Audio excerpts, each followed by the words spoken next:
사무엘하 16장 1절에서 14절까지 말씀을 교독합니다.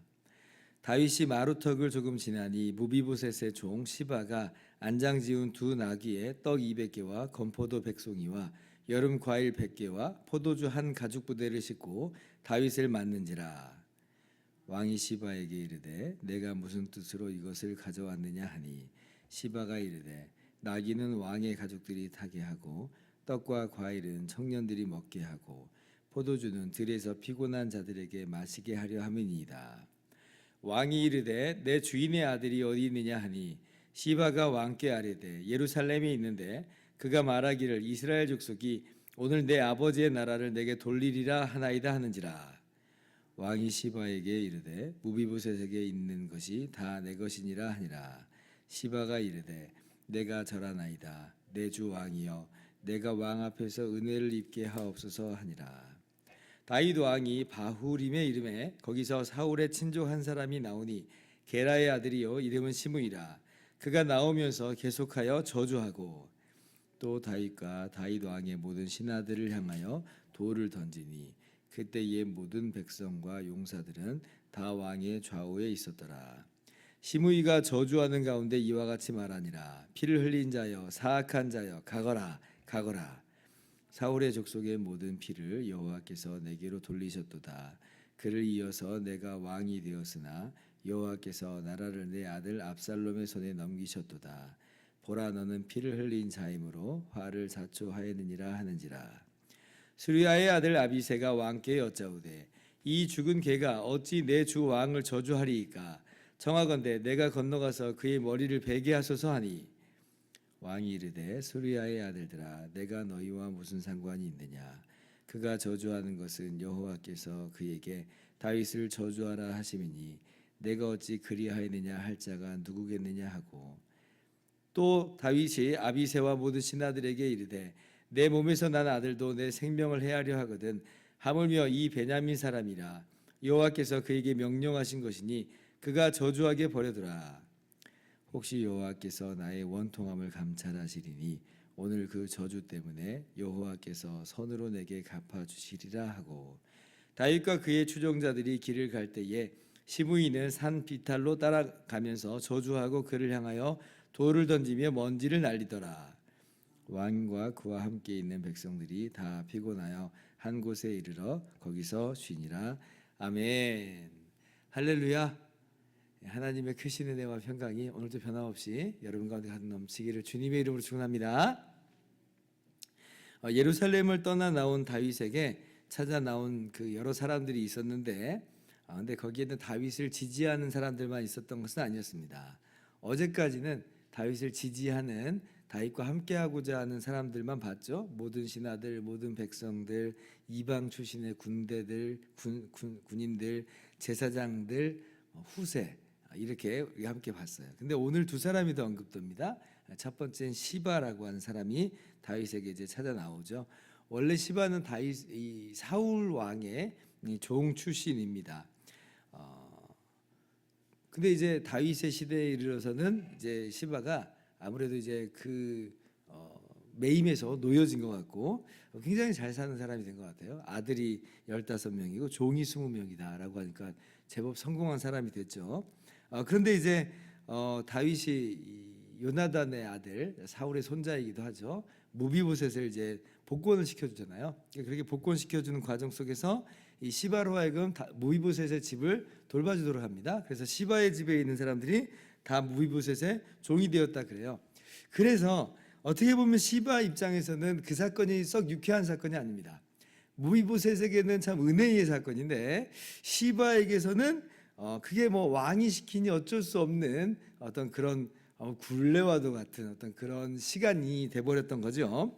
근데 그 시바가 찾아와서 피난 가는 다윗에게 극진하게 이제 음식을 대접하는 거예요. 두 나귀에다가 음식들을 싣고 오는데 두 나귀도 드릴 뿐더러 떡 200개, 건포도 100송이, 여름과일 100개, 포도주 한 가죽 부대. 뭐 어마어마한 양은 아닌지라도 지금 당장 피난을 떠나는 그런 다윗과 일행에게는 가뭄의 단비와도 같은 그러한 양식이 됐었을 겁니다. 얼마나 고마워요. 이 선물의 어떤 목록이나 어떤 그런 규모나 이런 걸 볼 때 언제적이 좀 생각나냐면, 다윗이 광야에서 사울의 손을 피하여 다닐 때 나발 사건 있잖아요. 그때 아비가일이 다윗과 그 일행들에게 이렇게 음식을 대접하여 가지고 나온 적이 있어요. 그 규모하고 좀 비슷하거든요. 그러니까 그때를 좀 상기시킬 법한 그러한 내용입니다. 오늘 사건이. 그래서 오늘 이걸 딱 보면 시바도 다윗을 지지하는 사람이구나.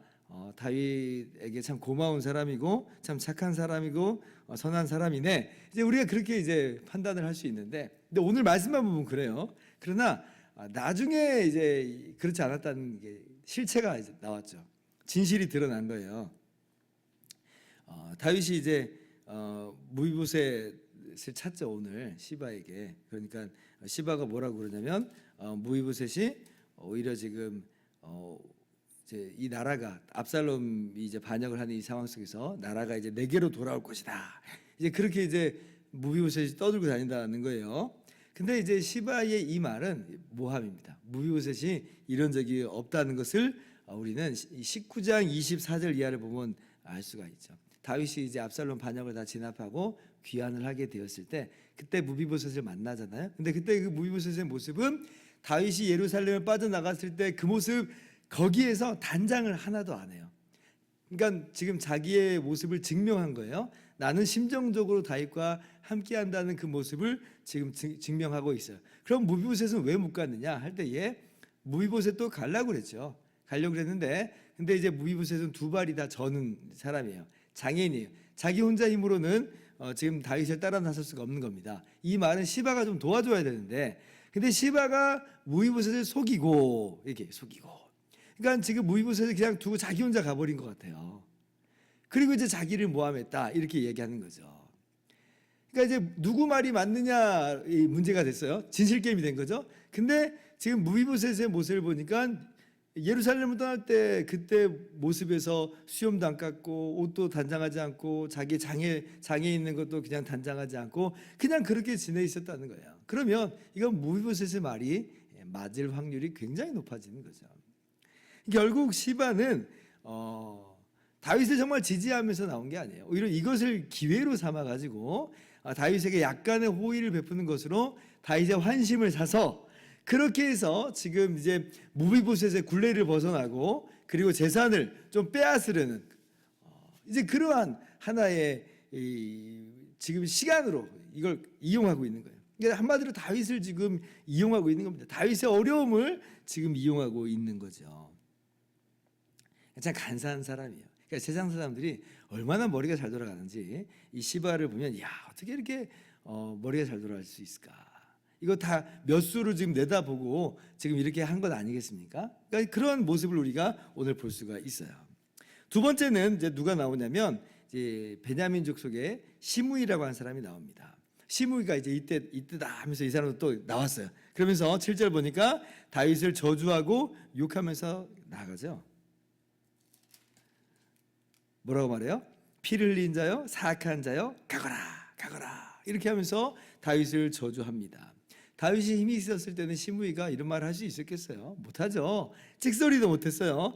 속으로는 뭔 생각을 했든지 간에 겉으로는 표현할 수가 없었던 것이에요. 그런데 지금 다윗이 약해지는 것 같으니까 그냥 기어 나온 겁니다. 기어 나와가지고 이때다 하면서 다윗을 저주하고 욕하는 거예요.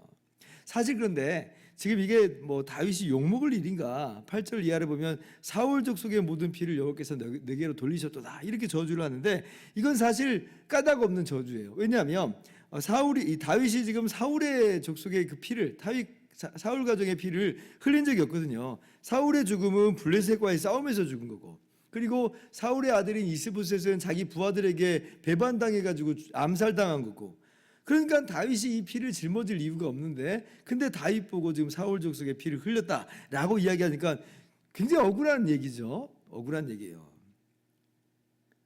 그래서 이제 그 다윗의 부하인 아비새가 왕을 저주한다고 가서 치려고 하잖아요. 그런데 다윗이 그런 아비새를 만류합니다. 시바를 내버려 두라는 거예요. 힘이 없어서가 아니에요. 칠 수 있어요. 얼마든지 죽일 수 있습니다. 근데 그런데도 내버려 두라. 왜 그런가? 라고 할 때 11절 이하를 보니까 아니 내 아들도 지금 나를 죽이려고 하는데 하물며 이 사람에게느냐. 지금 내 아들이 지금 하는 일을 본다면 이 사람의 저주는 내게 아무것도 아니야 라고 지금 이야기하고 있죠. 그리고 두 번째 12절에 뭐라고 말씀해요? 같이 한번 읽어봅시다. 시작. 혹시 여호와께서 나의 원통함을 감찰하시리니 오늘 그 저주 때문에 여호와께서 선으로 내게 갚아주시리라. 하나님의 감찰하심과 하나님의 불쌍히 여기심을 오히려 기대하는 것입니다. 그러니까 오히려 이러한 그 모함과 억울함을 가지고 하나님을 더욱더 바라보는 시간으로 지금 다윗이 만들어가고 있는 것을 우리가 볼 수가 있어요. 참 대단하죠. 이런 억울한 일이 있으면 만약에 제가 다윗의 입장이었으면 지금 상황이 아무리 정말 안 좋고 정말 이 험악한 시간이라고 해서 내가 너 하나는 죽일 수 있다라고 하면서 칼을 휘두를 텐데 근데 다윗은 오히려 그러지 않고 이것을 기도의 자리로 승화시켜 나가는 것을 우리는 보게 되는 거예요. 참 너무 멋진 모습이에요. 마치 예수님의 모습을 흘낏 보는 것 같아요. 예수님도 십자가에 달려 죽으실 때에 사람들이 막 비웃고 조롱했잖아요. 막 예수님을 치면서 눈을 가리고 치면서 선지자 노릇하라고 누가 때렸는지 맞춰보라고 하고 십자가에 달렸을 때는 내려와 보라고 네가 하나님의 아들이면 내려와 보라고 이렇게 막 조롱을 했어요. 그럼 주님이 힘이 없으세요? 있잖아요. 얼마든지 맞힐 수 있고 십자가에서 턱 내려와 버리실 수 있는데 근데 주님께서 이러한 그 억울함을 그러한 조소와 비웃음과 조롱을 모욕을 다 그대로 받으세요. 오늘 다윗도 바로 그런 모습을 가지고 있는 거죠. 그러면서 그것을 오히려 하나님께 기도의 자리로 가지고 나아가고 있습니다. 어쨌든지 간에 오늘 이렇게 그 다윗의 이 피난길에 있어서 마냥 지지하는 사람이 나온 것은 아니다라고 하는 것을 우리가 발견하는 거예요. 우리의 인생길에서도 마찬가지입니다. 우리의 인생길 걸어갈 때 우리의 삶이 때로는 어려운 삶이고 광야로 나아가는 것 같은 그러한 삶이 될 수가 있어요. 여러 사람들이 우리를 격려해 줄 겁니다. 우리에게 힘을 북돋아 줄 거예요. 거기서 우리가 위로를 받아요. 격려를 받아요. 너무 감사한 일이에요. 그러나 모든 사람이 다 그렇지는 않다. 때로는 이 시바와 같이 우리 속여먹는 사람도 우리를 위해주는 것처럼 하면서 우리를 속여먹는 사람도 있기도 하고 또 이 신무이처럼 이때다 하고 기어 나와가지고 우리를 욕한 사람도 있을 수 있어요. 너무 억울하고 답답한 그런 시간일 수 있죠. 근데 먼저는 아하 그럴 수 있다. 오늘 다윗도 보니까 아하 이런 일이 있을 수 있구나 라고 하는 것을 우리가 먼저는 좀 깨달아 알 수 있기를 바라고 그리고 오히려 이 시간을 이것 때문에 더 하나님께 가져가서 기도할 수 있기를 바랍니다. 하나님 보고 계시죠? 하나님 들으셨죠? 너무 억울해요. 답답해요. 속상해요. 근데 제가 할 수 있는 게 없네요. 주여 저를 불쌍히 여겨주세요. 저를 도와주세요. 그렇게 오히려 기도로 하나님께 가져나가는 그리고 그 안에서 주님의 놀라운 응답을 경험하는 저와 여러분들 되기를 주님의 이름으로 축원합니다. 기도하겠습니다.